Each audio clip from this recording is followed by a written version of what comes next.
All right, we'll call this Measure J Commission meeting to an order, February 20th, 2020. And Ariana, roll call, please. Commissioner Bernstein, Here. Vice Chair Craig, Here. Commissioner Feuder, Chair Gazan, Here. Commissioner Gray, Here. Commissioner LaBranche, Commissioner Lass, Here. Commissioner Robin, Here. Commissioner Soto. We have a quorum. Great, thank you. And we've got Commissioner Soto. I think we have everybody. All right, let's stand for the Pledge of Allegiance. I'll lead us off.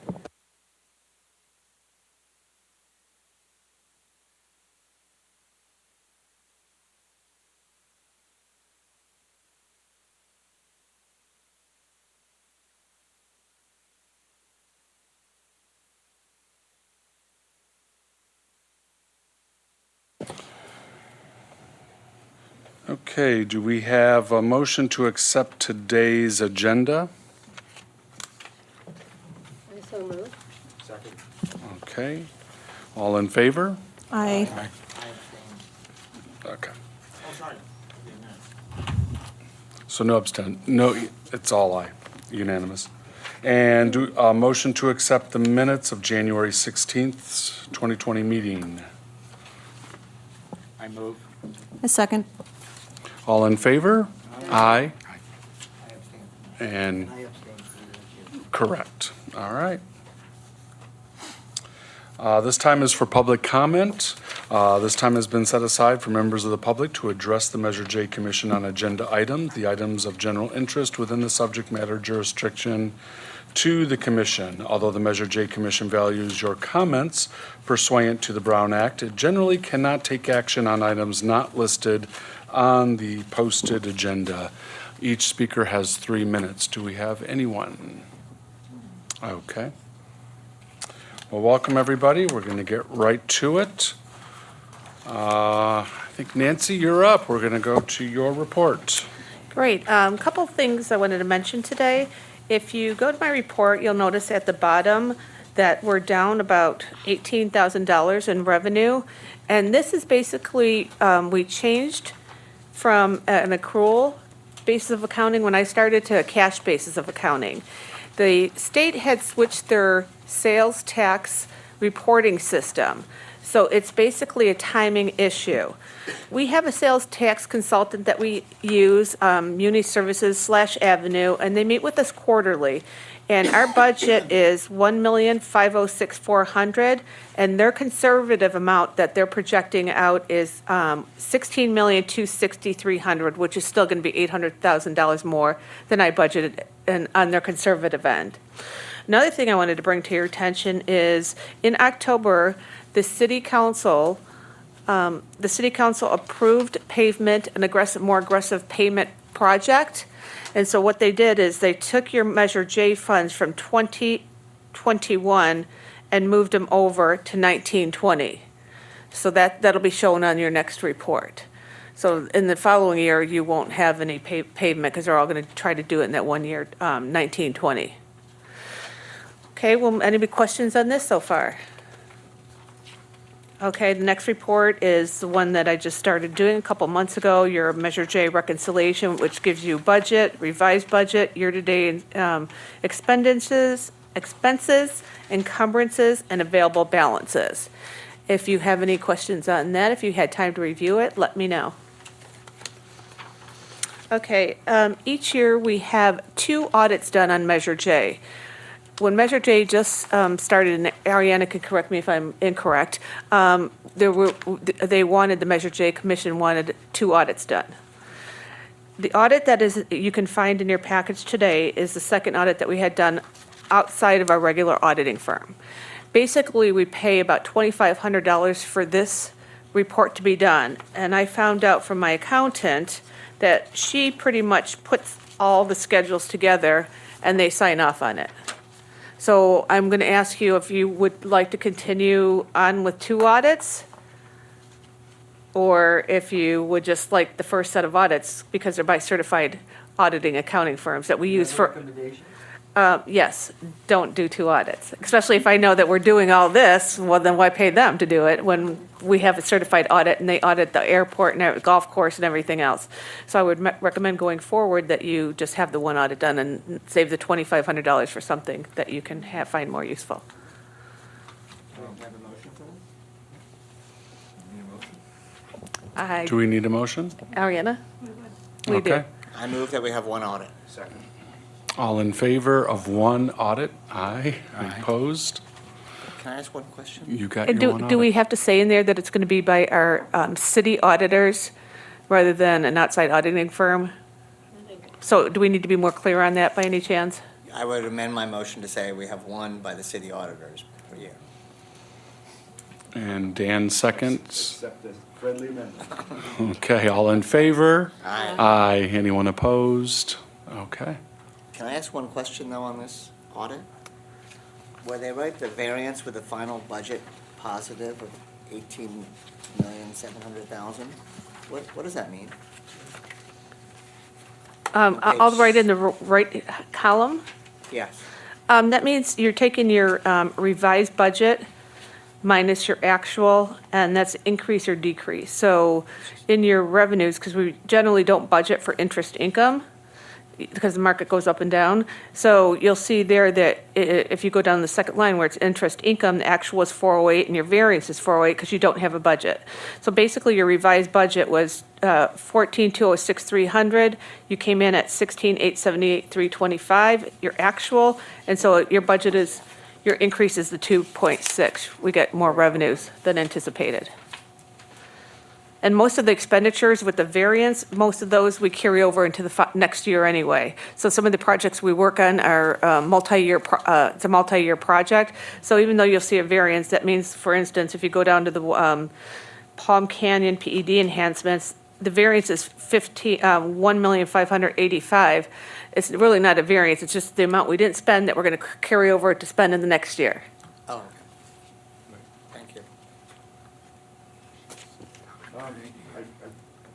Sorry, I guess this predates me, but could you, just in just a few words, tell me what the airport fuel is under Measure J airport projects? Well, Didn't realize that we were involved in that. Okay, so We have that been. that is described here on your financial page here. Okay. And it says effective December 8th, 2017, per Federal Aviation Admin ruling, the city is required to set aside Measure J sales tax collected on aviation fuel sales for project expenditures. So anything that is at the airport that's a sales tax on the fuel has to go to the airport, Okay, according to, not sure why we're involved in that at all. well, because we sell. We sell a we fuel. sell We're fuel. making money from We the sell fuel. fuel at the airport. Sales revenue. Sales revenue. Sales tax, Sales tax. Oh, I see, never mind. right? Got it, And that's Okay. at 200,000. Got it. Federal government said, Got it. no, you gotta spend it on the airport. I understand. Okay, And that's at 200,000. correct. Before that, we weren't not spending it specifically at the airport. It just went into the general Measure J fund, and they. I got it. And if you noticed, they've been carrying this over every year, so you'll see a $350,000 balance. And I think, I just recently noticed, because all the projects they're doing at the airport now, I think they spent maybe $60,000 out of that. Well, a conversation for another meeting, but when I was on the airport commission, one of the things they were hoping to do is remove some of that grass and replace it with more drought tolerant, Correct, but they don't have the funds to do it. right. So this might be a good use for it. Then you could, I could mention it to, and when I'm at the airport commission, but I'm not really sure if this is for specific uses and purposes. So if they have to use that for landing gear or for, I'll have to follow up on that, because I'm Yeah, not an expert on I suspect. aviation. Mr. Nolan would know all about that. Okay, all right, thank you. Any other questions, comments? Thank you. All right, thank you. Okay, we will go to project updates from our engineering staff. Good afternoon, Commissioners. I'll keep my comments brief. I'll give you a little update on some of the projects that we've been using Measure J funds.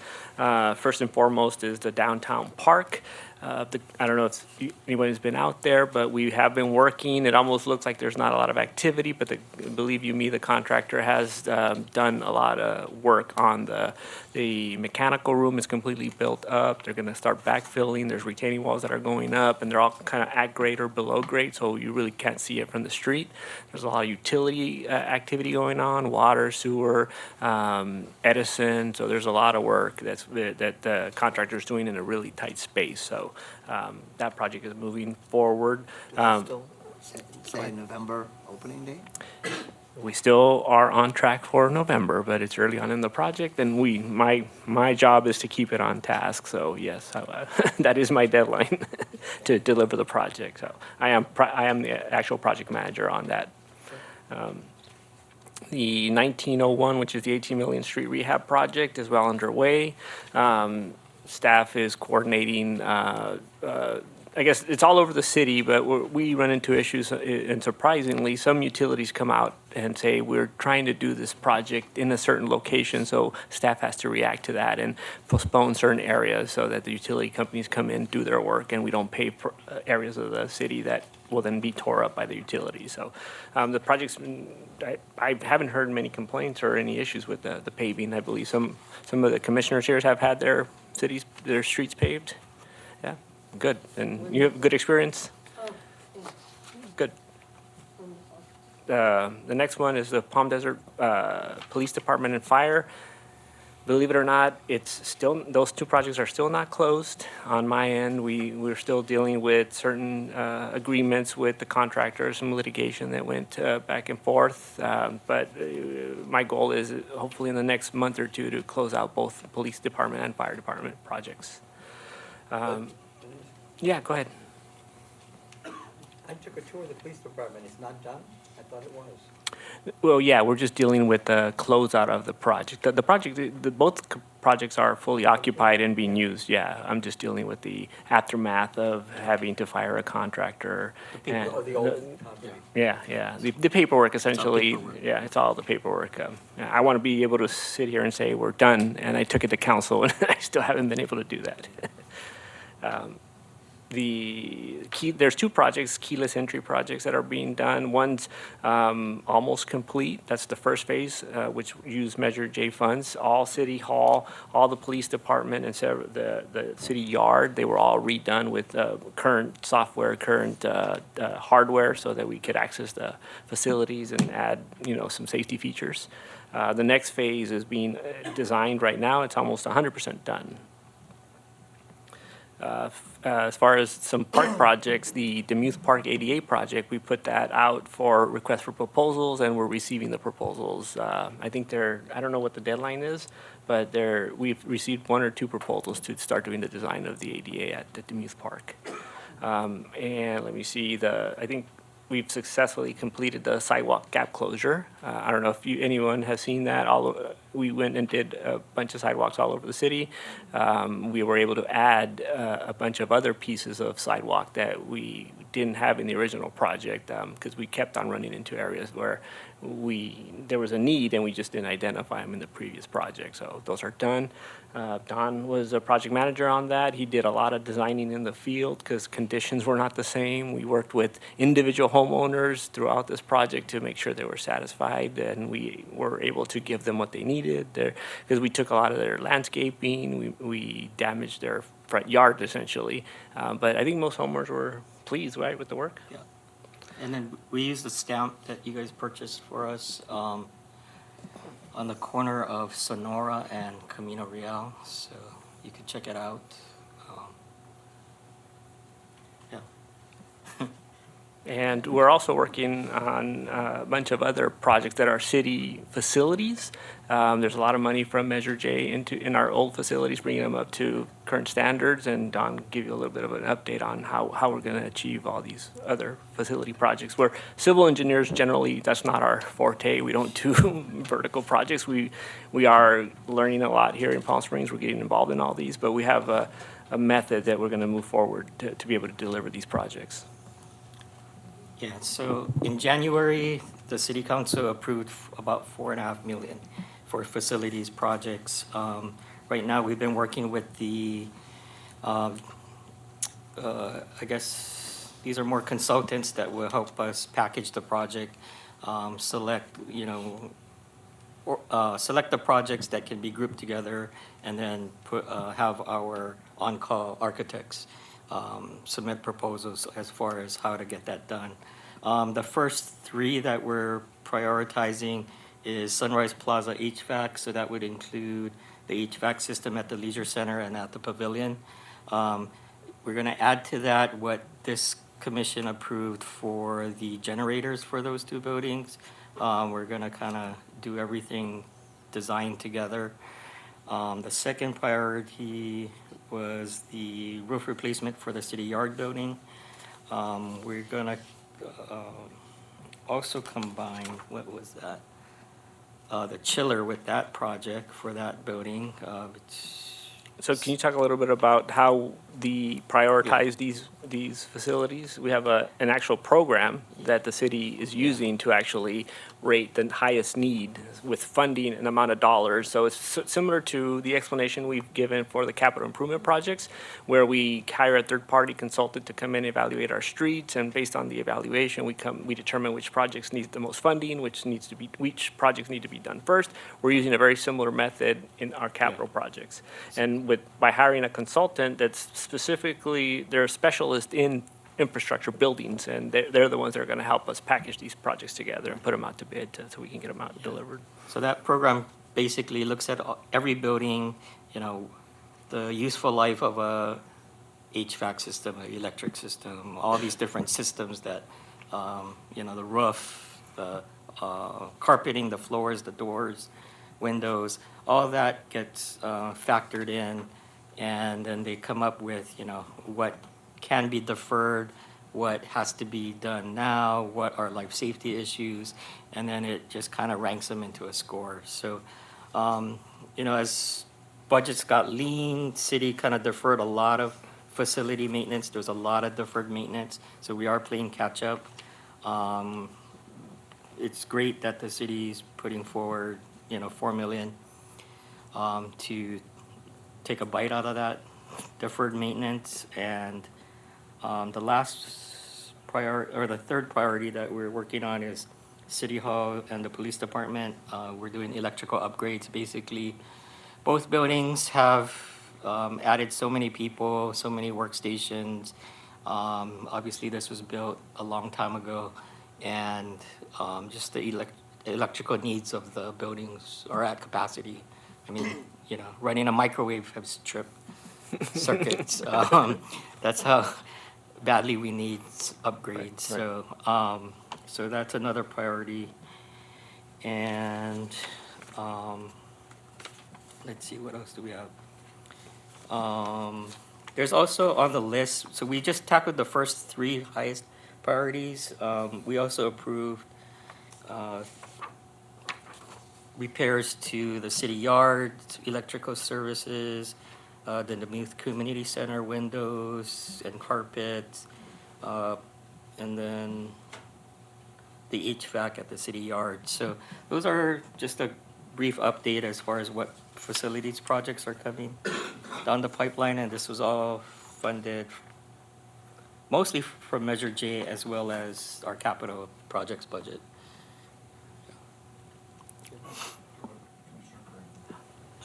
When you said the city hall and the police department wasn't refitted with all of that during the remodeling? No, we targeted 4 locations at the police department, and it wasn't the entire building, so no. Yeah. So I think early on in the initial discussions as far as what would be remodeled, they wanted to do the electrical, and then when they found out it's too much money, that was one of the things they left off to get it. But will it cost more now to go back in after it's? Not necessarily, because a lot of the areas weren't touched, so you're still going to have to go in there. And the ones that were touched, the systems were upgraded. So I think it's a project's going to be able to merge well with the work that was already done. Thank you. And I think that's pretty much our update. I think we can move on to new business. Unless you have any other questions? Nope. Nope, no questions. All right. Thank you. So we're going to move on to some old business. First is the continuation discussing regarding the traffic management center and signal timing, and this was brought to our attention last month. I think there was a proposal, and just to recap for everybody, this was hiring an engineering firm to study all of the traffic signals in Palm Springs. A lot of them aren't communicating well with each other. Some of the technology is outdated or broken. So I guess that's Yeah, goes back to you, Joel. Right, for- the city manager presented this last meeting. He did say that we had moved forward with it, but he really wanted to come back to this commission to make sure that you saw what we were doing and to have an official vote on it. So if I think that's the purpose of it being on the agenda today. Okay. I move that we accept the proposal for $252,000 for the traffic management study as put forth by City Council. Quick question before, is it a study or are they actually doing the work? It's a study, That's it. right? The work is going to come later. There's, yeah. And will cost millions. Yes, and the infrastructure is pretty old. It needs, Right. the work needs to be done. Well, it's Yeah, I got to be already saw done. them at signals, counting and doing stuff, so they're already doing it. Hey, well, okay. And the timeline is still the same? I think they were saying like 6 months. Yes, we have our official kickoff meeting, what is it, Monday? Because we're doing our traffic control center. It's a large project. There's a lot of Okay. work that needs to be done, and it's needed for the city, because we Right. need to get to resolve all these issues to be able to move forward and be able to program the traffic signals citywide. Okay, we have a motion from Gray and a second from Commissioner Lass. All in favor? Say aye. Aye. Follow-up question. Sure. On signals. Any update on Indian Canyon? I know initially it was a little rough. Yes, it was a little rough. Before we get to that, any opposition to that? Because that's actually a separate subject. So, okay, that was unanimous. Moving on to Commissioner Lass's comment on Indian Canyon and its unsynchronized lights. Unsynchronized light. So I'm happy to inform you that we are continuously working to make sure we can optimize the system to move traffic through Indian Canyon. We're working with the designer that laid out the original plans for the project, as well as our contractor, to make changes to the initial design to allow for traffic to move. The whole project envisioned it was a safety project, so it took a lot of the pedestrian in mind. So there was a lot of a lot of emphasis given to pedestrian traffic and pedestrian safety. That's not being taken away. However, what we are doing is minimizing some of the additional timing requirements for each signal to allow for a better flow of traffic northbound, essentially. Southbound is not that big, that much of a congestion, but going northbound it is. So as we speak, we're still adjusting and making, if you will, tweaks to the entire system, the entire corridor. Thank you. Okay, next item, continue the discussion on the Parks Capital Projects with Parks and Recreation Commission Subcommittee. I guess that subcommittee is us, which we have not met yet, correct? That I'm aware of.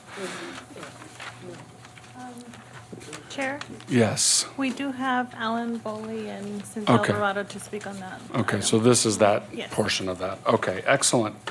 So can we have Alan come up?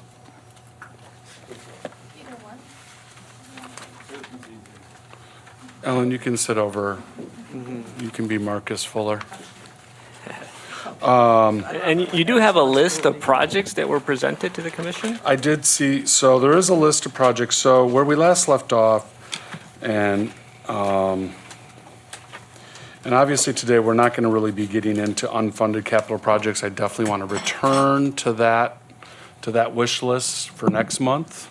But I know that there were, in regards to unfunded capital projects, as we look at that and as we move forward and discuss community projects as well, that $1 million a year, we've been wanting to pay special attention to Parks and Rec as an area of need in the city.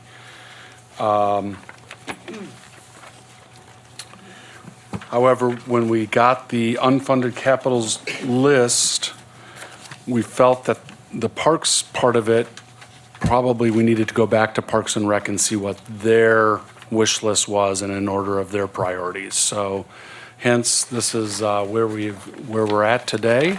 And we welcome Parks and Rec to join us and to talk about, they've gone and they've now prioritized, and that list is in the handout. And we can discuss that. So I will let Commissioner Bali take the lead. He is the chair, I believe, of the Parks and Recs Commission. Welcome. Thank you, Chair. As I've told many of you, the Parks and Recreations has been kind of overlooked with a lot of other projects over the last 4 or 5 years. As long as I've been on the commission, we've had our same wish list of items that we needed to get done. And every year, something seems to come up and not get it done. So this year, they did ask us to go down through our list, and our subcommittee sat down a couple weeks ago. We tried to come up with our best guesstimate of what these projects are going to cost and sit down and prioritize them, number one, number two. For example, air conditioning for the Demuth Park gym. You know, it's a no-brainer. We've got to have some air conditioning in there, and it wasn't that much of a cost. The gym floor at James O. Jesse wasn't that bad. The curtains in the pavilion, we wanted to get that in there to try to cut down on air conditioning from the sun coming in, and hopefully to give some acoustical effect in there because it's such a wild, bouncy space.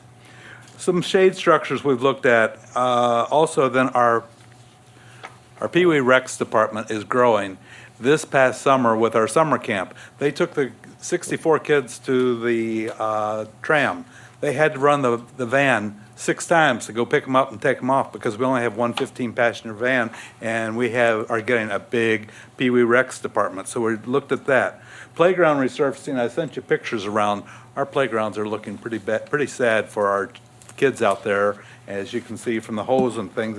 4 different playgrounds that we have on there. Some landscaping around the pavilion, just to bring it up, and a couple of the things that put there, we've got down there that has been put in. And we threw in something we've been talking about is restrooms at James O. Jesse. All of these figures are the best that we come up with, but we're hoping a little on the high end. Our last talk was to come in with something around $1 million that we could do now. We want to make something happen. We want to finally see something happen with the parks because we haven't had anything happen. Johnny was sitting back there and we were talking the other days on our subcommittee that we want to see something happen and get these projects done. And these are the ones we feel that we can get done now and move along before the end of the fiscal year. Commissioner Goodman, did you have something to add to them? No, not add to the list, but just to remind us from our previous conversation that we wanted to present something that felt that it fit into the budget, that it was palatable, that economically it was compatible with other projects for the remaining of the year, and that this could actually get done by June 30th. So I wouldn't necessarily say that it is in a list of priorities of 1 to 10, that if you decide, oh, we can't do all of this, we're going to take 10 out. What we wanted to do was to say, $1,165,000 felt like the right number, it was the right estimate, and it had the right timeline to be able to make a pretty big impact in all of the parks across the city, not just one project or another. Is it realistic that the restroom, it's a brand-new restroom at James O. Jesse for $250,000?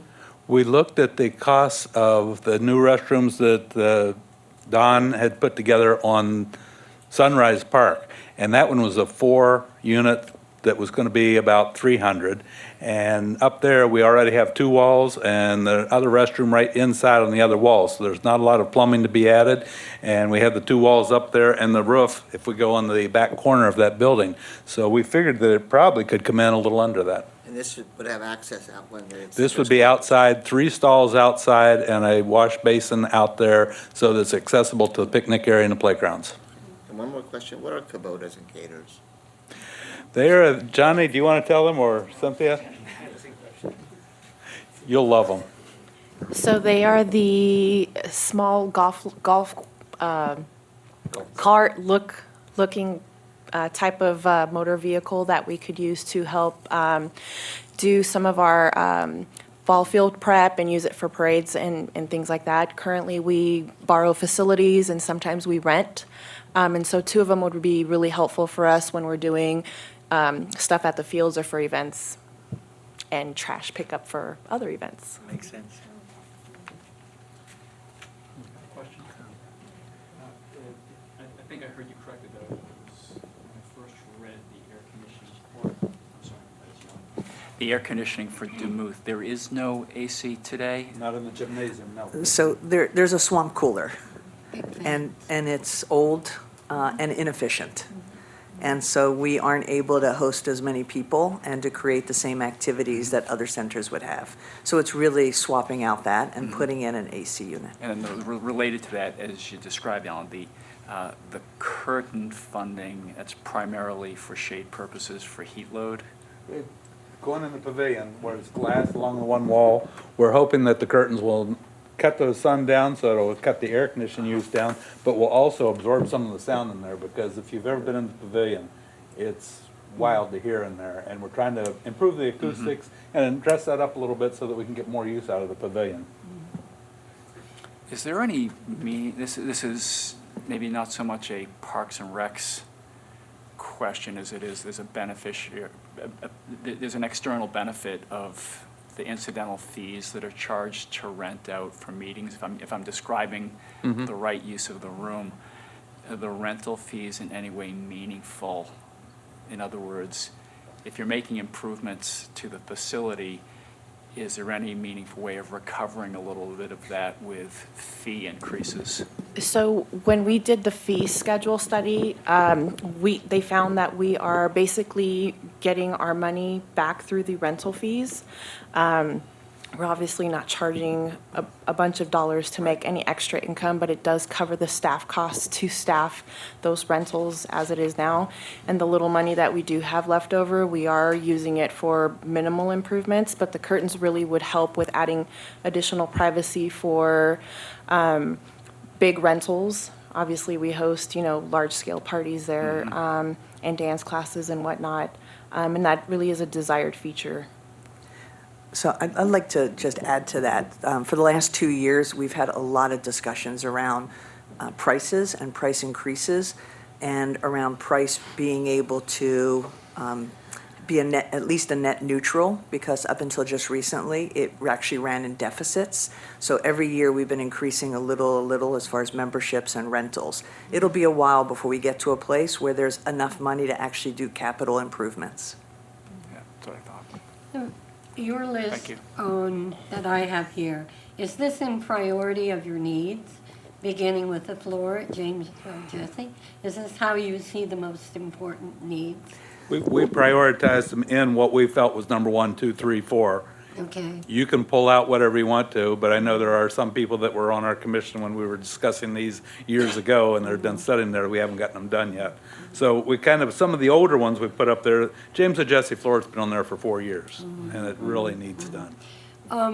Had you considered another kind of sunscreen other than drapes? Like there are automatic screens that come down that give you shelter? Those are quite pricey. I know, but you know what?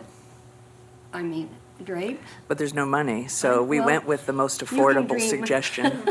If we want something, we need to get something in there that's going to take care of that rattle of sound, because you Yeah. can't hear in there. Yeah. And I think the drapes would do a good job of absorbing some of that reverb that we have. I mean, it doesn't have long-term sustainability No, like you're no, thinking, no. but we're looking at what we can do for right now. our clients, right, for the community, that we could have for a couple of years until we get to other places financially. I like those, Com- though, but Yeah, Yeah, Commissioner, Long haul and money spent, you know, if we had our way, that would be more ideal than draperies. But I would support, I understand your idea to get something done, but I would really like to see something more substantial and better. Commissioner Gray. Yeah, so I look at this priority list and I see what you're trying to do. You want to do something quick and so forth. Some of it feels to be like a Band-Aid on a building, especially the pavilion. And when I hear the pavilion and I hear Sunrise Park and all the rest, I think somebody needs to go in and look at the pavilion. And if it's got an acoustic problem, why isn't there an acoustic person coming in to look at this? And why are we going to spend a few $1,000s to put up some drapes when maybe that's not the best use of the money and we could do something else? So all the other projects I have no problems with, but I'm a little concerned about, oh, let's just throw some landscaping around the pavilion. Oh, well, isn't Sunrise Park being looked at in its entirety? So I don't really feel comfortable doing a lot at the pavilion without someone really evaluating that building. Maybe it needs better windows, maybe it needs better insulation, maybe it needs a little bit more money, and to spend, $150,000 or whatever it's going to cost this year, and next year somebody can go in and evaluate it and say, well, for $1.5 million, you would get a really good structure. I would prefer to see the pavilion looked at by professionals. It was built many years ago for use, and maybe that's not the current use. My other concern, and maybe I shouldn't throw this out there, but supposing the library has to be rebuilt and they need to use that space for a temporary library or something. I don't know, but I just feel all the other projects, especially these playgrounds, this is a public safety issue, and that should happen. But I am a little leery about just going out and buying some drapes and throwing some bushes around a building. Commissioner Bernstein. So, I understand and agree the issues with the Sunrise Park, but I think the reality is it will be a long ways off before a master plan is done and major things. That's what I'm asking. Well, I think that will also be a ways off. I mean, I understand this is a Band-Aid, but I think there is money for these projects, and we can have immediate benefit to the community. I have to say, I think this list is an excellent list. I mean, it seems to cover the whole city. There seems to be, from all age groups, from peewees to seniors benefit. It seems, yes, there may be better things than curtains and acoustics, but I think to redo the pavilion properly, we'll come back with a $7 million project. And I personally think would be in favor if we have this $1 million to spend it as you have outlined. I'm going to say I agree wholeheartedly. I'll make some more comments. Commissioner Craig. I was on the Parks and Recreation Commission, and I've been on here almost 2 years, and I was on there for 4.5 years. And many of these pieces on this list were there over 4 years ago. So these are things that I think that they're not only time sensitive to me, but I think it's the right thing to do at this time in this community for people to see that things are being done. So I support this. Especially in terms of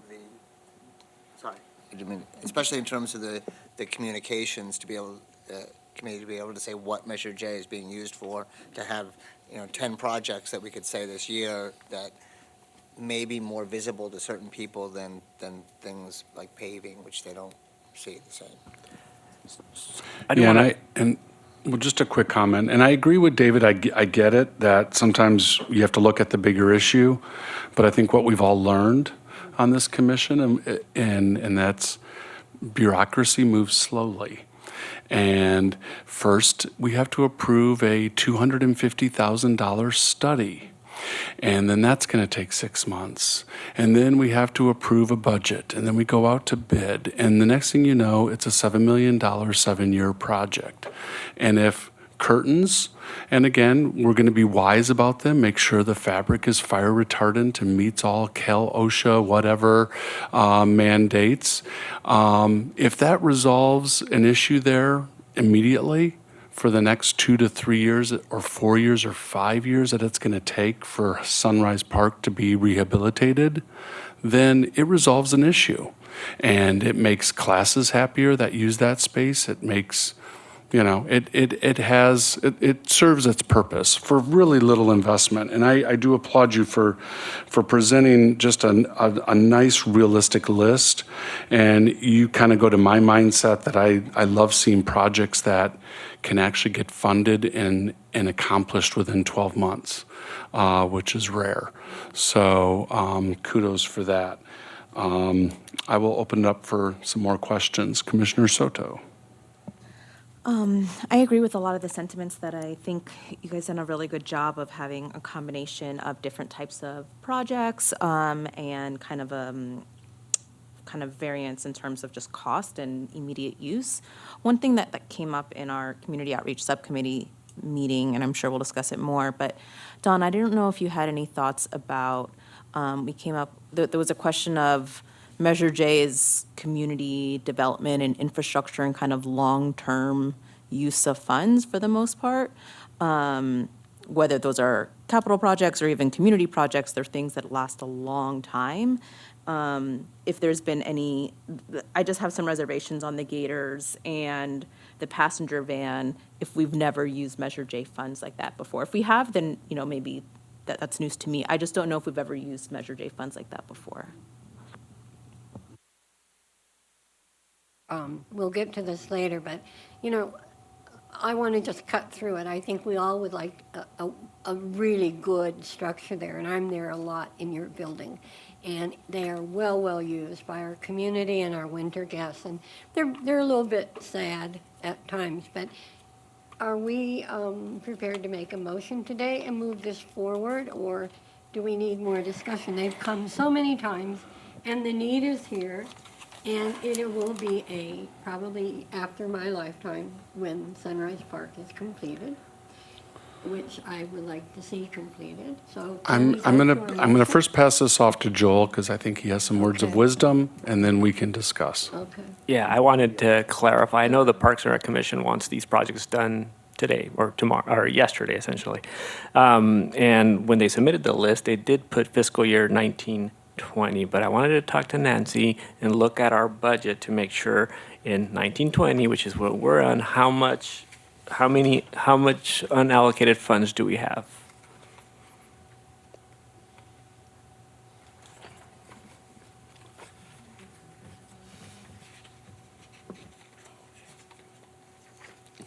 Sorry, switching the spot, but I think we don't have Is it any. for parks? For Okay, no, so- 1920 for Right. unallocated new funds for budgeting, yeah, is it? And I don't know if there's a line item. I wanted just to clarify, on the document that was submitted in your packet, it is for this fiscal year, which Right. is 1920. That's right. On the handout, it says fiscal year 2021. Right, and I had, yeah. And so thank you for pointing it out. That's what I'm trying And- to clarify. And all And- of these projects would be able to be completed. I think the bathroom, Don, I think that's going to take a little bit of work, but we should be able to get all of this done by June 30th. Okay. I was just looking at the. That's confusing as heck. Right, so I'm looking at unallocated funds for fiscal year 1920, and it shows none, that they've been all allocated, but because we have it under unscheduled, we have 4 million to program, we can do Correct. that, yeah. And I was the one that changed it from, And- because I was under the we were impression. tempted to come back with a list of 4 million, but we knew better. Yeah, so. I'm sorry, I just had a question. If something was even allowable, I'd love an answer. And your Yeah. question was whether or not The vehicle. that Measure J can purchase a vehicle. Are we allowed to be? Yeah, it's interesting. I would, however, suggest that you put a big wrap on the side of that vehicle saying Measure J sponsored. I'll have to, I don't think that vehicles were part of the Measure J. That's something I would need to look into. I think we go back to the mission statement, right? And I know they've been asking for, like Parks and Rec has been asking for this So, vehicle I- throughout Measure J, I like do every want to year. update some of that information that Alan did give in regards to the vans. So currently, we have 4 vans. One of them is allocated for James O'Jesse, and 3 are at the Leisure Center. This summer, the trip that he was talking about, we took over 100 kids from summer camp to the tramway and had to rent an extra van to be able to take everybody. Our programs are growing, and so the van is a necessity for us. Now, if it can be funded or not, obviously, it's a different thing, but I did want to put those numbers out there because they are used. And our vans pick up the kids from school, and so all of our drivers have the special training, are approved by the CHP and DMV to have all the proper endorsements to be able to consider our vans a youth bus, to be able to properly pick them up from schools, to take them to the program so that they don't have to be walking out on the streets, or that they have a place to go if they can't stay at school. So. Yes, we understand that, but I don't think, I know Joel's looking it up right now. I don't think that, we know that there's a need for them, but I don't know if that's part of something you can use as Measure J funds. It's for building improvements, street improvements. Well, this is what it specifically says. Shall an ordinance to provide funding that cannot be taken by the state and help preserve Palm Springs city services, including without limitation, police, fire, library, parks, streets, pothole repair, acquisition and development of garages and parking facilities, installation and maintenance of improvements and facilities for the implementation of the museum market plaza specific plan enacted by the city of Palm Springs. So it's not, It's a service. it could be considered a service. Yeah. Will we have to get an official answer? Yeah, before we vote on it, I need to get. Yeah, and officially. I fully understand the need. I just Right. want to make sure that like we're being very consistent with how we look at the project. So that's my only reservation, but I But- recognize it's. And Nancy, it's do we have a great need. figure? I know you guys were looking at figures for unallocated. You were looking at what was available, was Yeah. 4.1 4.3. 4.3 million. Unscheduled. So, this question about vehicles, obviously, no matter what kind of capital improvement you do, it has a lifespan, so of course it's no different than a vehicle. But the only thing I would caution is that these vehicles are, if you look at all of them, they're $45,000 budget here. If you got the van and the, oh no, it's a $70,000 budget. So, I would, before we make a precedent, not only is it legal, I think it can be legal. I just wish, I would like city council to give guidance on that, because at some point, then they may come back and say, well, we need to buy a police cruiser, or we need to buy a fire truck, or we need to buy something else. So I don't want to set precedent on something that's only $70,000 if all of a sudden the city council says, well, we use Measure J for that, now let's go buy a new fire truck that's going to cost us, $4 million or something. So that's my concern. I just want to set precedent. I think it needs to be brought to city council that this is a real crucial need. $70,000 doesn't seem like a big deal in the big city budget, and they should be able to find that, but whether they're taking it out of Measure J is where I would be concerned. Because I do believe once you set precedent, it makes it easy to dip into this fund for some other need. And police and fire come right to mind, because we're always going to need police cruisers, we're always going to need fire equipment, or ambulances, or whatever. Commissioner Robin. Very, very quick, 2 tag-alongs. With the question of vehicles, or the discussion of vehicles, personally, I don't think it qualifies as a high priority for a number of reasons that we've talked about. But the question, the ask of Parks and Recs is, if you pursued finding sponsors, you name Measure J as a sponsor, are there alternate commercial sponsors that might be interested in promoting this and either subsidizing it in part or in full. The other, this is a sort of a nerdy question for Joel or Dawn. With the curtain question, is there, as an alternative, is there an engineering viewpoint that window film as a heat shield is a bad idea in the desert because it just doesn't work effectively enough? Or is there in fact a product that might be efficient and has more shelf life than a couple of years that might be a much better dollar resolution than the investment in curtains that also have an acoustic benefit? But if we're thinking in terms of heat load, could we solve that much more quickly in a product that the engineers in the room endorse?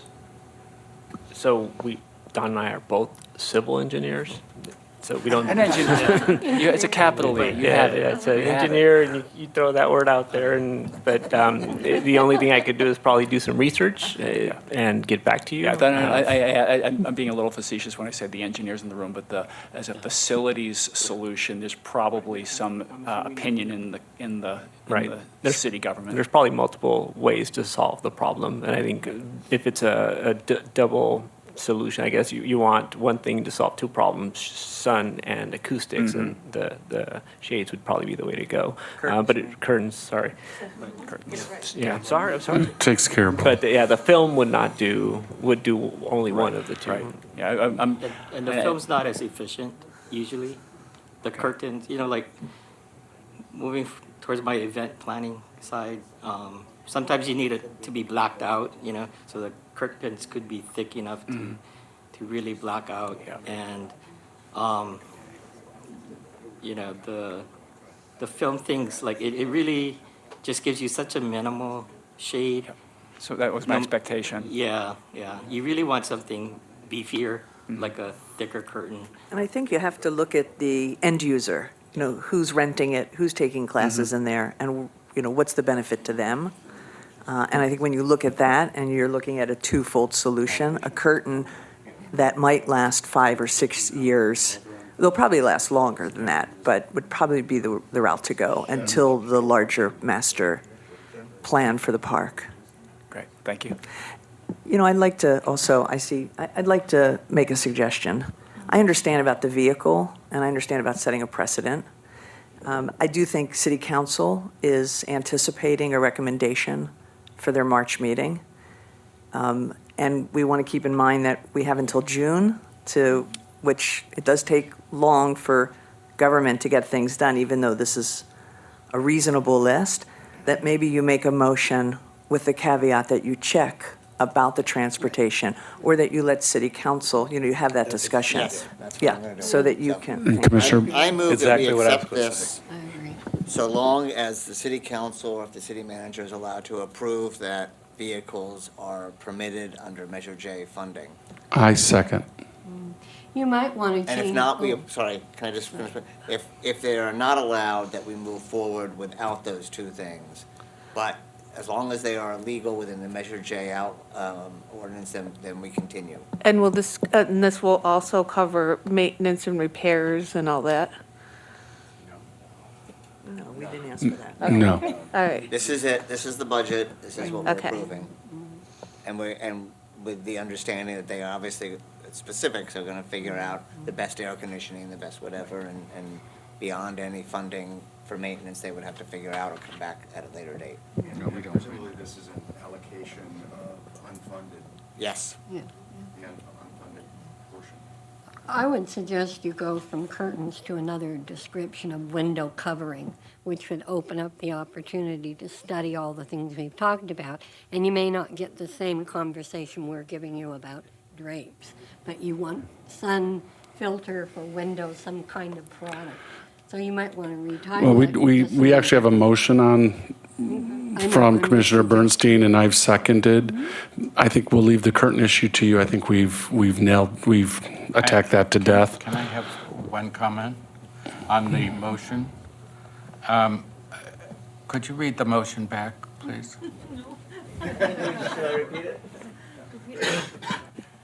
I move that we accept this proposed expenses with a caveat that if vehicles are not allowed under Measure J, that they are removed and we continue with the rest.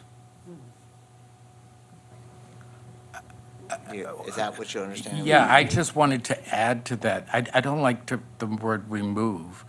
I would prefer that we move this 1,165,000, but we are asking City Council to look at the use of Measure J for vehicles and realizing that this sets precedent if they approve it that way.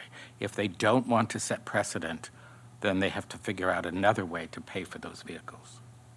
I know that's kind of a convoluted thing, but what I don't want it to be an either-or thing. I want them to understand that. Can I amend mine? Yes, So I please. amend my motion that we move forward with this budget. However, if vehicles are not allowed under Measure J restrictions and/or City Council does not want to set a precedent, they are removed, but we continue with the rest. Is that too much? Isn't that what you just said? Yes. I move that we move forward with this, but if the vehicles are not allowed or City Council doesn't want to set a precedent, they're removed. And we can do the rest. So maybe two motions. Let's do, I'm sorry, this will make it easier. This will make it easier. I know, but it's getting tough. I would say Commissioner Bernstein's original motion is let's just approve everything except items number 5 and number 8, the vehicles. And I will second that we will just approve, and we're going to have a second motion. We're going to get to the vehicles, so hang with me. So approve everything except 5 and 8, pure and simple. I second that motion. All in favor? Aye. Opposed? So, quick question. Are we approving a total amount, or are we? Well, that total amount minus line items 5 and 8. Because these things are just estimates, and they Right. might go up and down. So Right. we are approving for the parks, these one oh Small request. Small request. Can we request that same amount because James O'Jesse has a shade covering that is $70,000 that the subcommittee opted not to add this time around because of the amount that we had totaled. So if the vehicles are taken out, then we can still service that area with this dollar that we requested. I think what we are approving is a dollar amount here. And it's going to be up to the city and the Parks Commission to figure out the pricing on each one of these things. A shade structure might come in, a little less, a little more. Say it not to exceed. Yes, I think it cannot, I think that's what we should be doing here. We should be approving these projects, but not to exceed a certain dollar amount. Because we are not approving $100,000 at Jesse, the gym floor at 100,000, are we? Or we're just doing a total, or unless you think each one of these has to be specific, and then they're going to have to come back and prove it. We've already voted on it. Why are we talking about it after we've already approved it? Well, We- Ready for the second motion? we did approve all of the line items except for 5 and 8. Correct. And at that total. But I kind of like the shade structure idea too, but I guess that will have to come to us. At another time. Right, so why At don't another you do time. a second motion So the around second vehicles. motion, I'm going to let Commissioner Robin or Laskus, I know you were interested in the second motion regarding the vehicles. I know I'm putting you on the spot. Yes, thank you. I think that the second motion that we've backed into is, the motion is to approve the funding of line item 5 and line item 8, subject to the approval of council and subject to the affirmative review of city attorney that this is an appropriate use of Measure J funds. All in favor of that motion? Aye. Aye. Opposed? Opposed. Okay. Let me suggest it's a bad that once precedent. we hear back in March from the city council and from the attorney, if the vehicles are a go, great, and if they're not a go, then we'll come back with the shade structure at James O'Jesse. Yeah, please do, please Or do. that shade structure may be in our next year's. And is there a way, as far as the vehicle, I guess all vehicles provide a service, but that a vehicle in this instance is more of a public, it benefits the public. I mean, you could say a fire truck benefits the public, of course, you know, I mean, it's how you swing it. Can I make a comment? Well, the prices are quite different. so- Well, obvious, yeah, Right. that's true. Yeah, I think I know we've made these motions, but I think this consensus here, and I don't know how this is going to be brought to city council, is that we believe these vehicles are important. We want them funded, but we also don't want the city to get in a bind about precedent that any vehicle could be purchased with Measure J. So I think what we were trying to say is, yes, we believe these should be purchased. Whether or not the city council thinks it should come out of Measure J, or that they direct David Reddy to find $70,000 someplace else, that's not for us to say. But I do feel real strongly, like Commissioner Robin, that we think they're important. We're just concerned about precedent and vehicle. So that's the concern. I think with this being on the agenda for March, it's an opportunity at public comments to encourage city council to consider that. Right, to find other funding maybe. Right, if that's the feeling. Yeah, I mean, we would love to see them fund it outside of our commission. So it doesn't And then set it a would open precedent. up the door for us to look at a shade structure Or something else. or something else. Because we know there's a laundry list of needs for parks and I'm, Maybe somebody can go to Jessup and say, we need a vehicle. I mean, Our subcommission appreciates what you have done here, because these are things that we've needed to get done, and it's something we pushed real hard in the last month or so to get it to the council before this year, and we only got 5 months to get it on this fund, so we really appreciate, and we understand exactly what you're coming from with this. Very much. Thank you yes, for your thank time. you so much for all your conscious work on this and effort. Can I just mention one comment about this sponsorship? The city did have a development person who was supposed to be getting sponsorships for various parks and things. And that position, I don't think exists And I anymore. don't think that exists anymore, so I don't, that may be a longer-term discussion. It seems to make sense, but it obviously didn't have anything. come Well, to fruition. Jessup is a good example. I know they sponsor most of the vehicles, for example, for Meals on Wheels. Boys and which- Girls which- Clubs, too. And the Boys and Girls Clubs. You know, Right. you don't ask, you don't get. Well, I wanted to talk a little bit and set some expectation for the Parks and Recs Commission that some of these projects are not, they're not just a purchase. We'll have to get involved with engineering and things of that nature. So we also have a fairly substantial workload. So I want to be sure that we want these projects to move forward. But, I would appreciate the patience and you working with us to be able to give you a fine product. We understand if we have to, allocate, and then, later on, it comes around, we understand that. But if we can allocate and get it done by June 30th, that's the better. I do want to, just in support of the department, Parks and Rec staff, they're always looking for money. And so they're writing grants to get these are small contributions for parks to redo parks, to install new parks. They're trying to be competitive. They're writing grants all the time. And so I don't want it to be interpreted that the staff and the department is not looking for other resources and alternatives. They are indeed. And so I'm sure they're beyond their capacity. And so we'll wait to see what the city says about the vans and what are they called? Kubotas. Kubotas. Golf carts. Thank Thank you very much. Thank you. Okay.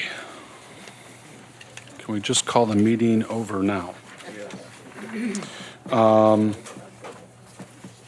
was lively. Well, we can move quickly. We can always pass on things and defer as well. The next item is to continue discussion on potential community projects and outreach. And that's, yeah. Go ahead. Community projects, I mean, I think this was a great example of doing a community project. Oh, absolutely. And a lot of those things well overdue. Yes, of course. Yeah, yeah. Okay, I will be very brief and as I can be. You directed us to take a look at how the process for community projects would flow. And we met on the 29th of January. Sid was unable to be with us. Dawn was there, an indispensable support and director. We used the old 2014 paperwork that Dawn had sent to all of us in the email, and we had studied that. We opened our meeting by having just a general comment about what the three of us felt about it, and there were some good comments that came out of just that discussion. One of them was that before we begin the project, there needs to be community outreach, or we're making suggestions, we're not stating. We felt community output would be necessary. What do the people in our city need in terms of small projects? We discussed how we would let people know that this is available. And we talked about a lot of things, the website and going to community meetings and through the existing organizations that we all are aware of. 1PS would be a good example. But there are people that are not part of those groups. So we have to figure out how we're going to let this out to the community, and would certainly work with you guys in finding a way to let people know the money exists. After our dialogue, then we went just to the criteria. And there's some very old criteria that had been used, and the three of us talked about how these projects should be judged fairly using the criteria. And we would recommend that criteria 2 and criteria 7 would be eliminated for community projects. Number 2 says, makes Palm Springs a better place to work and live in. That's kind of nebulous and maybe opinion. And the other one is contributes to the continued revitalization of downtown Palm Springs. And we felt community projects should not have to do that. Those are only recommendations. So we would use the rest of the criteria in evaluating the projects. We posed a question again to Dawn, who could apply, such as, could the school district apply? Could, other than the organizations we know, the library, Mizell, Boys and Girls, etc. And he was going to research a little bit in who could really in the city, maybe a charter school. We talked about community concert in the park, opera in the park. So we're just looking at what legally is correct for people to do. And then we looked at a timeline. The suggestion would be from September to mid-December, applications would be available. They would need to be filled out appropriately. There would be a cover letter that states exactly how this is to come into the city. It would go to the city by mid-December. The city would evaluate them if they're feasible, doable, and then those that are approved would come back to us in January through April.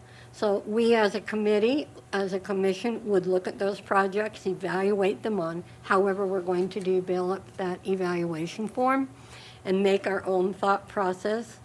I also felt that people who submit an application should come before us. I think a 5-minute presentation about their project would tell me their seriousness, their commitment, how they present their need for that money. That's only a suggestion. Then we would be able to develop a scale using the criteria that we would each vote on and be ready to make our list to go to council in May. So that's sort of the tentative timeline for this. I have asked Ariana to plan a next meeting to keep this process moving, and she has. I think she needs to tell us about the 5:30 meeting time. But the next meeting would really be to talk about what your comments are about these few things I've said, and then to move into the application. The application has a lot of writing involved. Maybe we can whittle that down a little bit so it's, you know, if they come and talk to us, you have a different sense, I think, about a project. And I just think, for me personally, the application is really wordy and demanding. So that will be the goal of our next meeting, is to really go through that and discuss that. And there are some intervals here about how we get it out, who's going to do that work, how we're going to access publicity for these projects, et cetera. So I felt our meeting in 1 hour was very good, and we accomplished a lot. And Naomi, I would like to discuss, have her talk a bit more about the criteria that you had questions. And if, Francis, you have anything to add, please do. Or Dawn. Yeah. Otherwise, I'm finished with my report. Yeah, And- so Go thank you ahead. so much, Linda, for that. That's super thorough. A couple of things I would just add about just the timeline before I talk about the criteria. The idea is that this summer we would kind of flesh out our communication strategy, the application, that in the fall it's ready to go. And we're not still doing that in September, but we're ready to launch. And that we're really giving the community, a solid 3 to 4 months to just have those reminders and let them know what the process is. And then that we would definitely be encouraging if there's like a corresponding commission that would be appropriate to be in development with, that they coordinate, right? So if there's a community member who has very strong feelings about Demuth, then we definitely encourage them to work with the Parks and Recs Commission so that they're aware of kind of what the plan and vision is. So we wanted to make sure residents had an opportunity to provide suggestions, but they kind of are at least aware of other stakeholders in the community that are kind of be thinking about this as well. And then in the spring, it would be kind of hearing from people and then gathering kind of that feedback, so that by May, when we're voting on the budget, we have heard from everyone, and we have that time from March until the end of the spring. And I just shared kind of when we were looking at the budget last spring, your summaries are so helpful, but some of these, we're just like, where is it now, or how do people feel about this? And we really wanted to make sure we had that context when we make that vote in May. So that's kind of the idea around the timeline.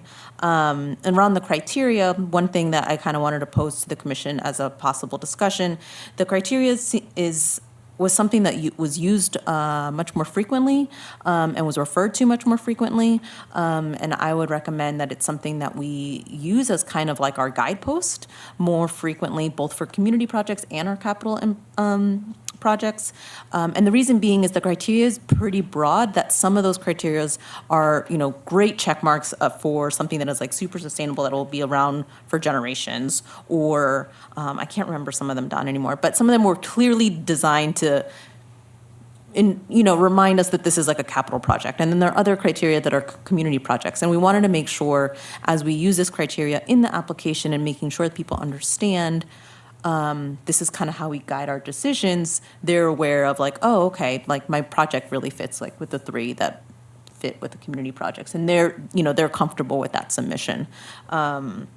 So that would be just kind of one recommendation, is that we integrate this kind of slimmed down criteria. We discussed, and again, you have this, I know you have it, if you go back and refer, because you sent it to us. The criteria that's there may be correct for a capital project. It's not, in our opinion, correct for a community project. Are they to promote economic development? I'm not quite sure that would be a criteria for them. But again, we put this out. I hope you will study a little bit your own copy and have a little more dialogue with us, and we will try to refine our thoughts again at our next meeting and keep pushing along with this, so we have something over the summer so we can get it out and get it moving in September. Do you have any questions? Robin? Yeah. When, it was suggested that we omitted certain of the criteria, I had a little bit of a problem with it, because the original Measure J was set up and put to the voters based on the criteria and the mission statement. So for us, at any time during the lifetime of Measure J to modify those criteria, I just think that, from my perspective, it's probably presumptuous to do that as a commission or a committee where it was something that was voted on specifically by the taxpayers. And so I objected to omitting any of the criteria. I think they should stay intact. If you want to emphasize in making a decision as to any project, do so, but to specifically omit any of the wording of that the charter itself, if we can call it a charter, I just think it's wrong. And if we are going to proceed along those lines, I think we should consult with the city attorney to make sure that what we're doing is lawful. I'm a little confused. Was the criteria part of the No, The vote? I think that was previous, developed later, yeah? previous commissioners developed that. So if you guys want to amend it through. Yeah, this, through and, this yeah, body. and to clear, yeah, so this criteria that I'm looking at, because I remember seeing this Mm-hmm. list, this was not part of what voters voted on. It was just put together ad hoc Commission. by one of the first commissions. So it can be altered, Right, correct? it was to try to, I think the very first go-around of community projects was, became a really daunting task, and they started refining it and came up with these criteria. So it was not voted, and I believe you have the power to alter it without having to go to the city attorney. But Commissioner LeBranch did bring up his concerns, and we all listened to him. He made some very great points. Obviously, I didn't want to, Be I guess- pushing. I mean, I was kind of letting the three of them, run with their ideas and stuff like that and just giving advice. The only thing that I think we missed was that we were hoping to use between now and June to get that application form developed and then vetted by the whole commission so that everybody was comfortable, and then approve it by your July meeting so that August would be our break. And then when we come back after the August break, everyone on the commission can go out to the community, take that form, get it rolled out. If you're meeting with your neighbors, if you're meeting with other commissions, if you're meeting with other groups that you belong to that want to use Measure J money, like you have between September and December to have those meetings or bring it to their boards and things of that nature. And then my suggestion to the group, it doesn't have to be this way, you guys as a commission can determine, but what I wanted to do was after we get all the applications in middle of December, would be to group the projects by type.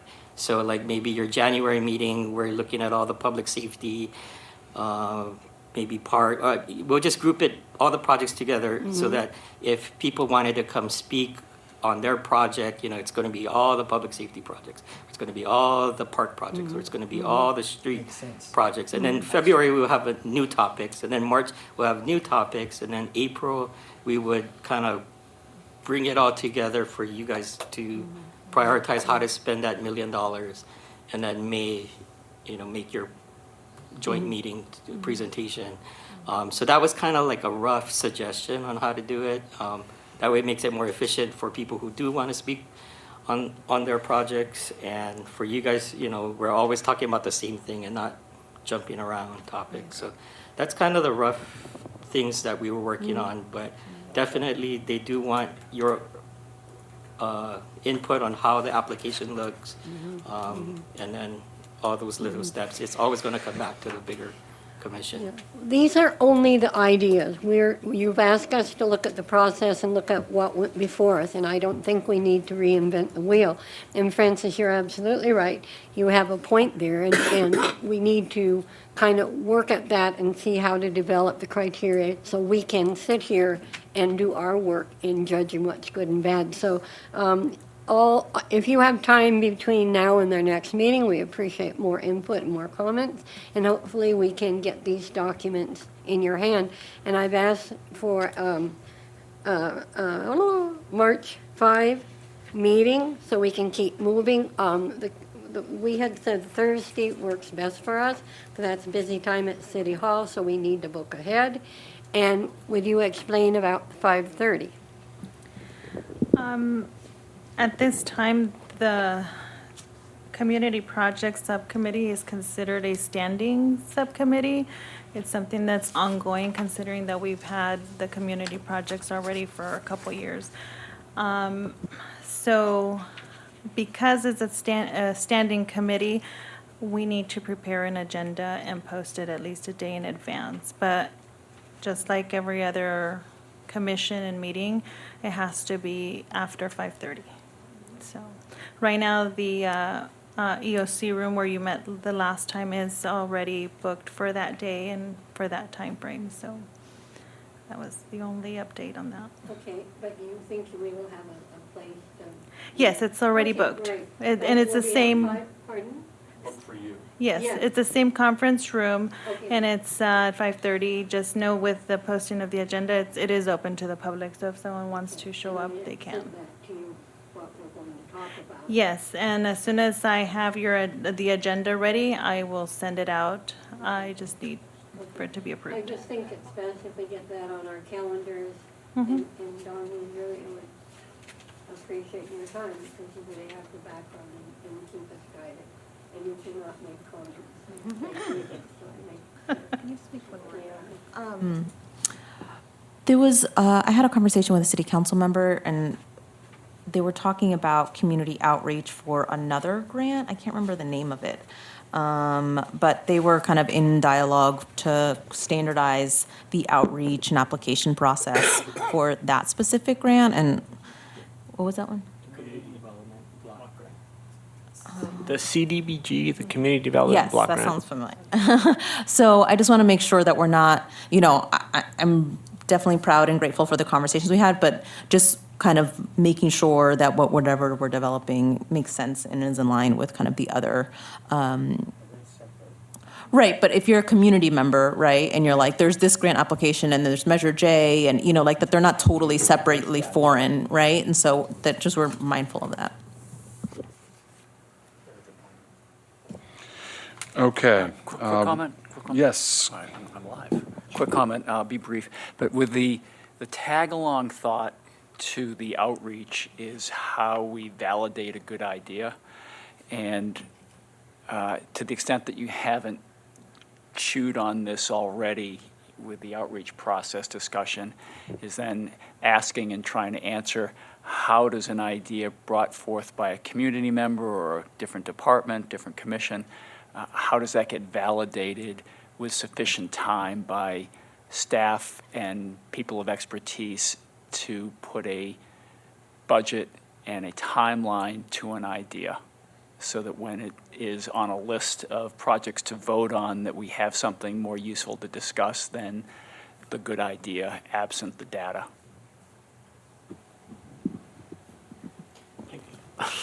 So I think we'd have to rely on the previous commission that did these, the projects, that they ran into a sort of situation where a lot of projects came in, just a ton of them, and they took a long time to even sort through them, try to group them, and try to make them into something that we can certify and make sure we can move forward with it. And I think the hope was not to try to do that all over again, but to come up with something that makes sense, and you can validate it a little bit sooner or faster and group it. I don't know how we would do that, because the ideas can come from all over the place, and we are going to have to tell a lot of people no. It's not a project. And just to add, I think that's why we really wanted to encourage for them to coordinate, if applicable, with a corresponding commission, right? Because there could be great ideas, but just don't fit with the bigger picture of things that are in development, whether it's sustainability or the Historical Society or whatever it might be. But we really wanted to make sure that that it's informative, right? That if you're a community member and you care about something, that you now know who to go to talk about that idea and develop it. And maybe it's not great or ready to go this October, this November, but you build a relationship, you work it out, and then the next year it's a really solid application. And so that's kind of like the long-term cultivation that we were hoping we could do by making those linkages. The application itself is extensive in the budgetary part. How are you going to pay for it? How many are going to be served? So we will really think about that in our next meeting and come up with some ideas about how to do that. And then things have to be blocked at the city because they become overwhelming for the engineers. They're just, and Naomi has a really good idea about deferring them where they're more applicable. So hopefully we'll have more to say next time. We're trying Yeah. to get there. And then my idea was to give you guys everything and group them into, the themes. Clearly, like what you saw Parks and Rec did, they had multiple meetings and spent hours of doing homework and all this kinds of stuff. And so they presented a very clean package. So just like with any funding application, if a group or commission presented something very clean to this commission versus to one person that submitted the one-line sentence that say, I feel I want this, you guys as commissioners can evaluate just as any other funding request, and you can, rank them however you feel. If somebody clearly didn't put much thought into their application, you can rank it appropriately. And if another application put a lot of thought and time and even provided dollar amounts, maybe you consider that differently. But I wanted to give you guys everything just to be transparent, but let you guys make the decisions. I feel that maybe if you started by choosing the criteria, you pick the categories and it may be parks, and then have what do you want about parks? Do you want the playground? If you categorize it, you won't get such scattered ideas. Where, well, I want, grass at this park, but then again, I want something here and something there. But if you actually categorize it, I think it would help them focus a little bit more also. That was the comment from Christine Hammond, too. Everything, my voice is so loud. Everything people were thinking about. So we have lots to think about for our next meeting. Okay, Commissioner Craig?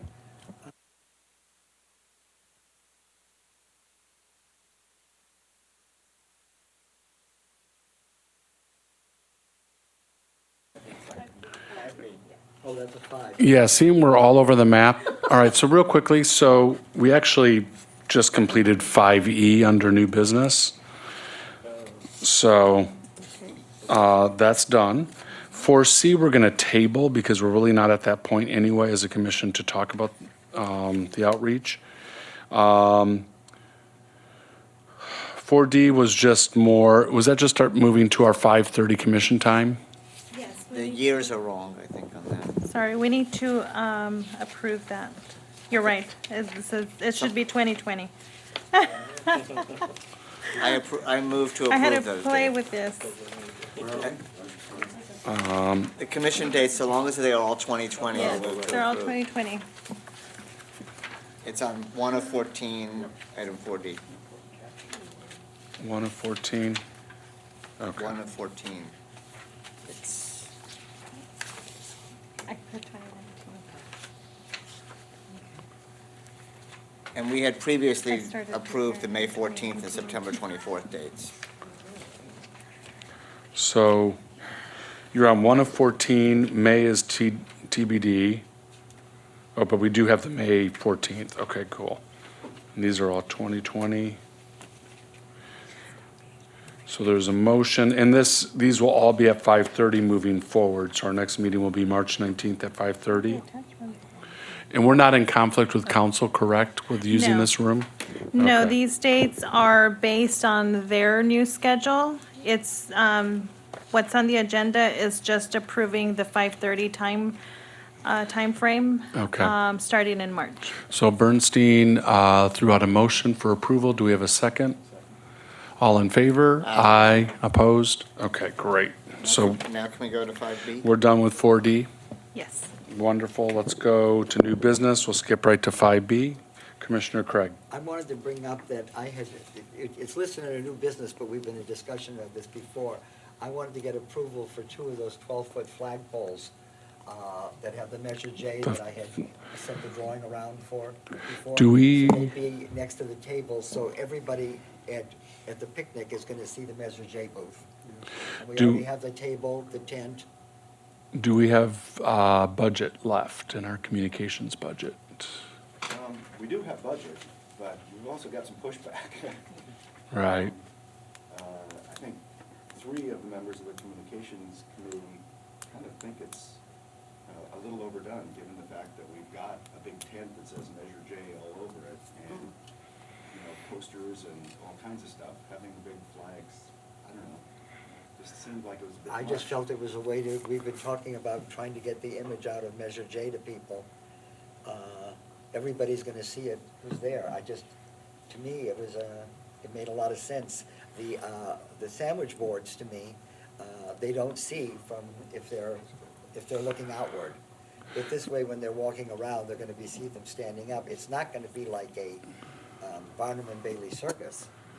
Well, you're bringing up two issues. Do you want it for just single use for like picnics or promotional things? Or are you looking at this to be in lieu of, like this actually gets staked in the ground, designating a project around the city?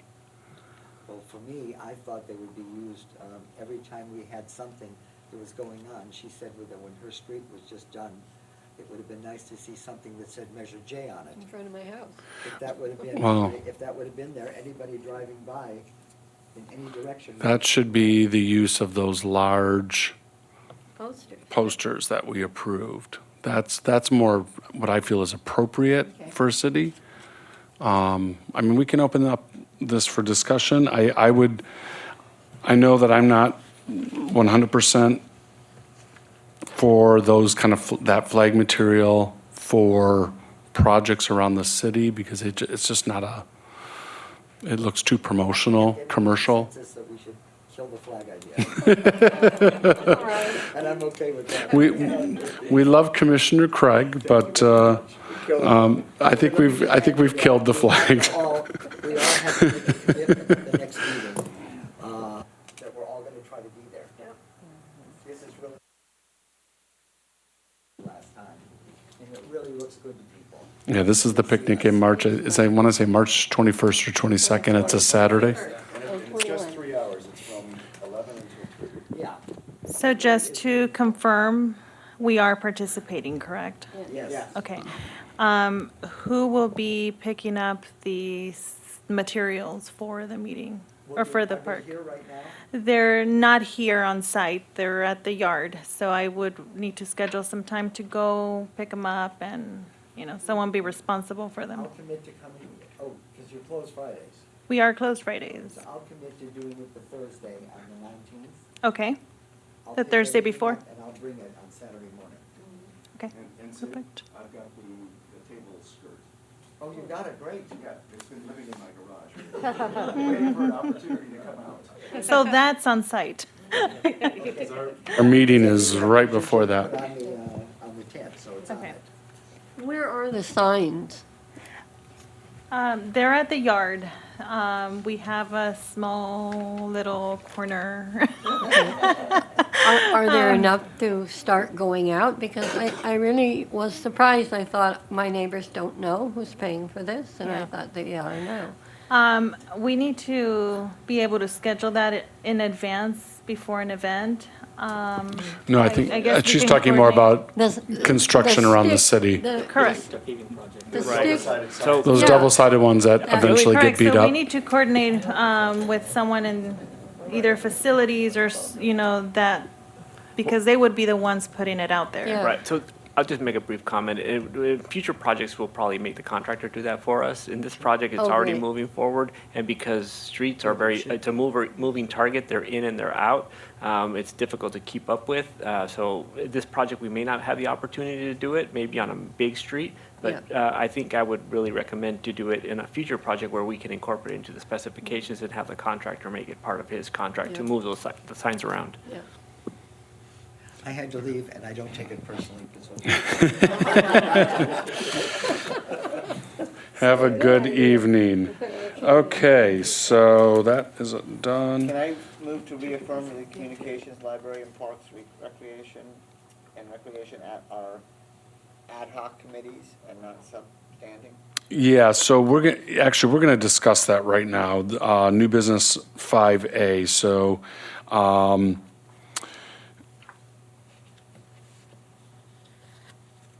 Ariana and I talked about this prior to the meeting. I don't know what all I can say.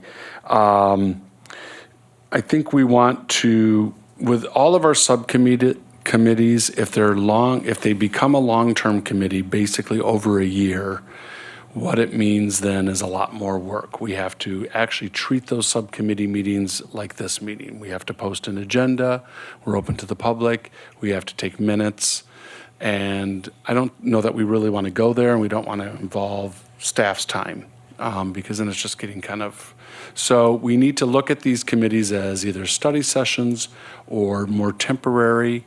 Usually it is revolving around something that has kind of a start time and an end time, and then we're done with it. I would say communications is a good one. We're getting kind of near the end of the issues that we were looking at for communications. We could table that subcommittee for a while. That would keep it at more of an ad hoc status. We can bring that committee back, vote for new members for that committee a year from now when we decide, hey, there's some more things that we need to discuss. So that's why Ariana had put this on the agenda. And I will open it up for some discussion. I have a suggestion. I don't know if this will work or not, but what if we just dissolve those committees in our June meeting? And then when we come back in September, we can think about whether we want to reestablish them or not. And we can. All I need, because it's already in the minutes and previous minutes that these are subcommittees, I just need to be able to add in front of that either ad hoc or standing. So that's where I need clarification, just so that it can be in the minutes. If these They've will been remain operating as as ad hoc. Correct. So we should reaffirm that they're I would move And we can decide in that all June. committees except the Community Project Committee be designated as ad hoc and need to be reevaluated in June of each calendar year. Well, it would be, yeah, or we recreate them in the fall. I mean, I second that, definitely Well, we want them I'm to be open ad to a hoc. friendly amendment. I mean, but Yeah. Clarify what the community outreach committee is, if you described it correct, I'm not sure you. the Community Project. Well, this is all subcommittees, so we have library, we have parks, we have communications. So those are really the three that we can only discuss today, correct? And then the outreach for community projects, We'll we revisit. would have to revisit and possibly even rename. And make that, again, an ad hoc committee, not a standing committee. But as far as the other subcommittees, I think that the motion is that we want to put ad hoc in front of them, and this is communications, library, parks and recreation. Parks and recreation, we might even dissolve at this point because we resolved so much with parks and recs this evening. So it's probably, we don't probably have a use for it right at this point. So the motion is to make those committees ad hoc. I second that motion. All in favor? Aye. Okay. And then I will put a motion out there. I would like to dissolve, for now, the Parks and Recreation Subcommittee, ad hoc subcommittee, and we'll revisit that when there's a need. So that is a motion? Second. Okay, LaBranch, all in favor? Aye. Okay, great. Just clarification, are you saying the community outreach is a standing committee? Or right now, we're just developing a process, but then we become the big committee when we look at the project? So we could be an ad hoc too, or a study committee? I did speak to the city clerk. Okay. And because of our previous community projects, it's something that it has remained ongoing, and we will continue to do. So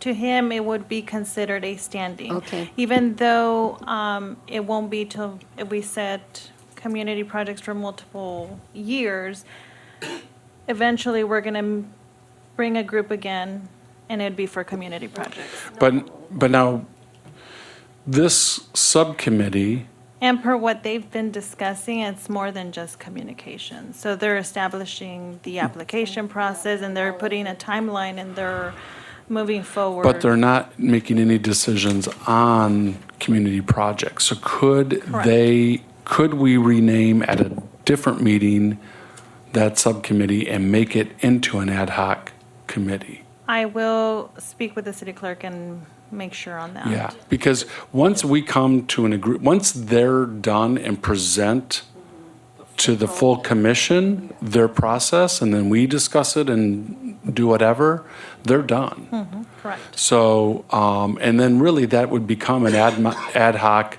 for 2 years down the road or whatever, if they want to redesign the wheel.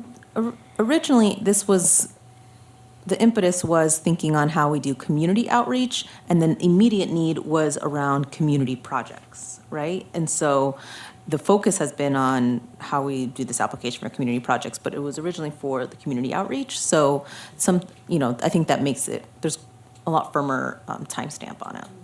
So I will confirm, and most likely it'll be on the next agenda for Yeah, and it's more of a procedural subcommittee in a way. And so if we can rename it whatever, that takes out that community projects title, even though we know that it's related to that, and I think everyone gets it. All right, great. So communication subcommittee update. Commissioner Lass? Given the hour, we'll try to make this brief. Microphone, please. Sorry, on the citywide mailer, Commissioner Robin and Commissioner Bernstein, if you have some information about the meeting that we had with Amy Yes. Blaisdell and the We met with Amy design company. Blaisdell and Tim O'Bailey of O'Bailey Communications, who's going to be doing the mailer. They had suggested doing an 8.5 by 11 one-page, similar to what they've done in the past. One side would be in English and one side would be in Spanish. They have the brochure that was done before, and they're going to use certain elements of that to promote it. They had said they would get us information as soon as possible, but apparently it has to go through a lot of different approvals. So obviously not before this meeting, but hopefully before next meeting, although it was supposed to go out mid-March. But it looks like it might be mid-March or end of March. We did stress the urgency that it go before everybody was leaving town. And they also are doing another copy of the poolside quarterly newsletter where they were going to include another Measure J informational update. So at this point, we're waiting to get back the copy or draft or anything from Amy or O'Bailey. Did I miss anything? Okay. And the next thing is, our medallions have arrived. So I'll pass these around to look at. I think they've turned out really nicely, and Commissioner Gray was kind of responsible for the design, and I think did a great job. It kind of has the outside of the city seal, so it looks all very official, but obviously focuses on Measure J. So we have 25 of these, and one of the things that we, as a committee, would like to get some input into is, are there projects around town which were or are going to be Measure J funded that might be an appropriate use for these? Because now that we have the die, we can order more as the budget allows. But a couple that have been suggested already is the Art and Design Museum, the Cornelia White renovation, and then of course we've got the renovation of the bathrooms and all that in the parks, and in a wall someplace there might be an appropriate place for these as well. But just wanted to let you know that they're in, and we're looking for ideas about where they could be appropriately placed, where there isn't any other Measure J kind of notification that funding was used. Does the Wellwood Library downtown have anything on it? Okay, so for the sake of time, why don't we just email, if you think of places, sorry, Ariana, just quickly email her some ideas that you can think of. Right. When we get the list, I'll run it up to the assistant city managers to see if any of the buildings stand out where we can't touch them, where we shouldn't put anything. Right. Historical, there's certain things. So I want to be Right. careful that I don't put something where I'm not supposed to. Right. And then we'll start working with our own yard maintenance and facilities to see if we can install them. Okay, great. Wow. And then finally, we already talked about it as the picnic, but we need to kind of make sure that it's kind of fully staffed. So I'm not sure who's the right person to sort of coordinate who's able to come and who isn't, but we just need to make sure we have enough people. We have the brochures that we used before. We'll use those as handouts. We do have some of the larger displays that we've used in the past. But the one for the streets is probably quite a bit different than the one we had last year, so we might want to get an updated version of that Okay. in the larger format. Now, is everyone going to be participating? Almost, yeah. Currently, I'm scheduled to be away, but looks like it's falling through fast, so I'll see. Is there any restriction on it? No. Oh, no, heavens no. It's great. Sometimes, Yeah, it's fun. someone leads and sets up, and then someone cleans up, and then in between, you guys make sure there's coverage, but if everyone's going to be there. So, is everyone kind of confirming casually they can be there? Yeah. Do we sponsor, You're are out. we sponsoring this? I mean, We don't No. sponsor it. It's a, PS1 what it is is, the it's a 1PS picnic. It's all the different neighborhood groups can have booths, and then there's a lot of other city groups and other, right, we're just there to advertise Measure J as far as we're part of the community. There's all kinds of activities. You get a We have nice free lunch. We have a tent and a booth and. Yeah, people ask questions, mainly. Maybe in the March meeting, we could just set up shifts. I think we did that. Yeah. Okay. And we'll be meeting 2 days before. I can definitely try to give an hour. We have So- family in town. So- That's all we have. For next week, I'll reach out to you, and then we can make sure we have everything that you guys will be needing for that meeting. Okay. And do we have flyers to pass Well, we out have for the ones that? that we use for For- 1PS. Okay. So we still have quite a few of those, so we can use those as handouts. Okay, great. I just want to So make I sure think we have we're something we pretty can much give okay out. there, but Well, like it's mostly the big map, right? the big street map, yeah, Street because repairs. the one that we had last year was already outdated, and of course, Yeah. quite a bit has happened since then. So we need an updated street map from, but because the one we used last is the one on the website, so is that the most current? We'll work to provide a updated map to Fernando so he can print it for us. Okay, that's all we Thank you, have. guys. All right, excellent. Library Subcommittee update. Never met? Wonderful. And we've dissolved 5F. Public comment, no one's here. Any more staff comments? Any Just commission? a quick update on the joint meeting. The administrative assistant for council is working on a joint meeting date, so we still don't have that, but I should have that next week, end of next week possibly. Okay. So I'll let you know. So then,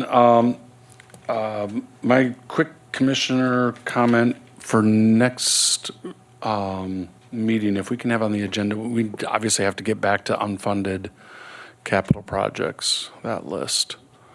So, to look over that. I know we were a little concerned that a lot of it's very chunky as far as big ticket items. So, and I don't know where this Parks and Rec, I'm a little confused on that, but we can discuss that then. We won't take any more time on it with what we approved today, if that's going to be on that list or that's just getting pulled off and moving forward and council's going to approve it and it's good to go. We'll be looking My for initial that. vision was it was going to be part of the bigger list, but it seems like they want it taken out and done now, so. And that's fine, and if council approves it, then that money, then we'll subtract that from money that we have to play with, and then look at the list that we were looking at last month, and any amendments to that. Any other commissioner comments? All right, guys, thank you very much. Motion to adjourn. Motion to adjourn? I move. All right, we are adjourned, thank you.